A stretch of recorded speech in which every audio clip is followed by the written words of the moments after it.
தொடக்க நூல் அதிகாரம் 1. தொடக்கத்தில் கடவுள் விண்ணுலகையும் மண்ணுலகையும் படைத்த பொழுது மண்ணுலகு உருவற்று வெறுமையாக இருந்தது.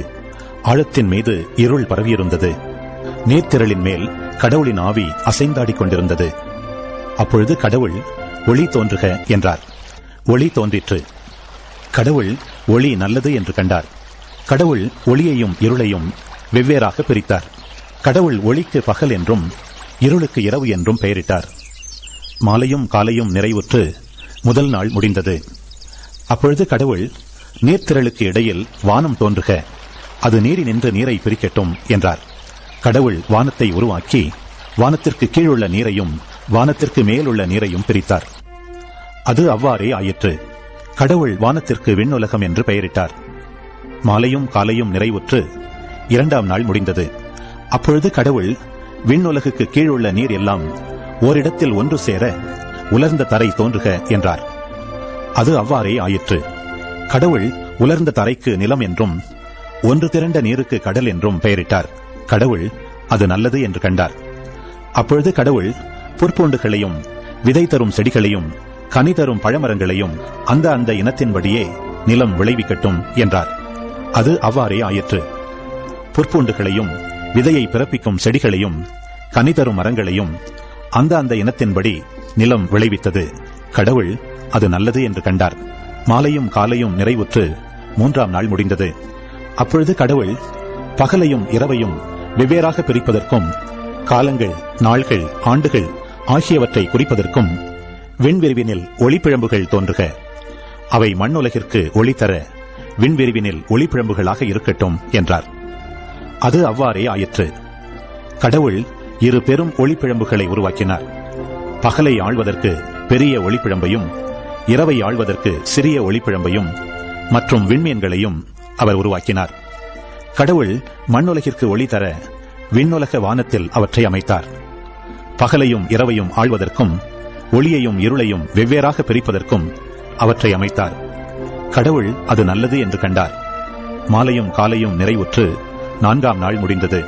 அப்பொழுது கடவுள் திரளான உயிரினங்களை தண்ணீர் தோற்றுவிப்பதாக, விண்ணுலக வானத்தில் நிலத்திற்கு மேலே பறவைகள் பரப்பனவாக என்றார்.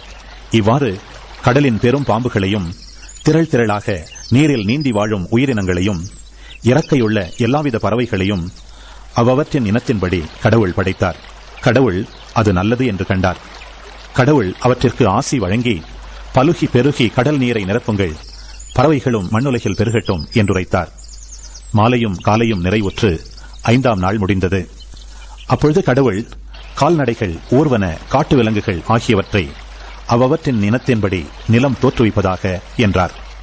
கடவுள் காட்டு விலங்குகளையும் கால்நடைகளையும் நிலத்தில் ஊர்வன யாவற்றையும் அவ்வவற்றின் இனத்தின்படி உருவாக்கினார். கடவுள் அது நல்லது என்று கண்டார். அப்பொழுது கடவுள் மானிடரை நம் உருவிலும் நம் சாயலிலும் உண்டாக்குவோம். அவர்கள் கடல் மீன்களையும் வானத்து பறவைகளையும் கால்நடைகளையும் மண்ணுலகு முழுவதையும் நிலத்தில் ஊர்வன யாவற்றையும் ஆளட்டும் என்றார். கடவுள் தம் உருவில் மானிடரை படைத்தார். கடவுளின் உருவிலேயே அவர்களை படைத்தார். ஆணும் பெண்ணுமாக அவர்களை படைத்தார்.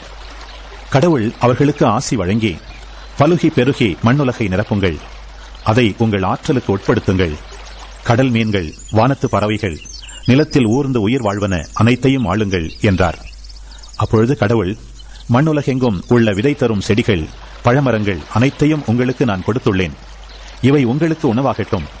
எல்லா காட்டு விலங்குகள், வானத்து பறவைகள், நிலத்தில் ஊர்வன ஆகிய அனைத்து உயிரினங்களுக்கும் பசுமையான செடிகள் அனைத்தையும் நான் உணவாக தந்துள்ளேன் என்றார். அது அவ்வாறே ஆயிற்று. கடவுள் தாம் உருவாக்கிய அனைத்தையும் நோக்கினார். அவை மிகவும் நன்றாயிருந்தன.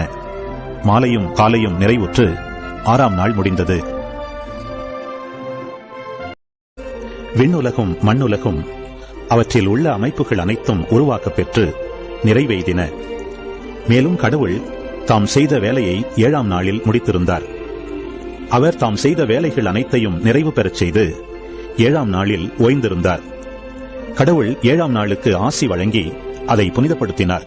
ஏனெனில் கடவுள் தாம் செய்த படைப்பு வேலைகள் அனைத்தையும் நிறைவு பெறச் செய்து அந்நாளில்தான் ஓய்ந்திருந்தார்.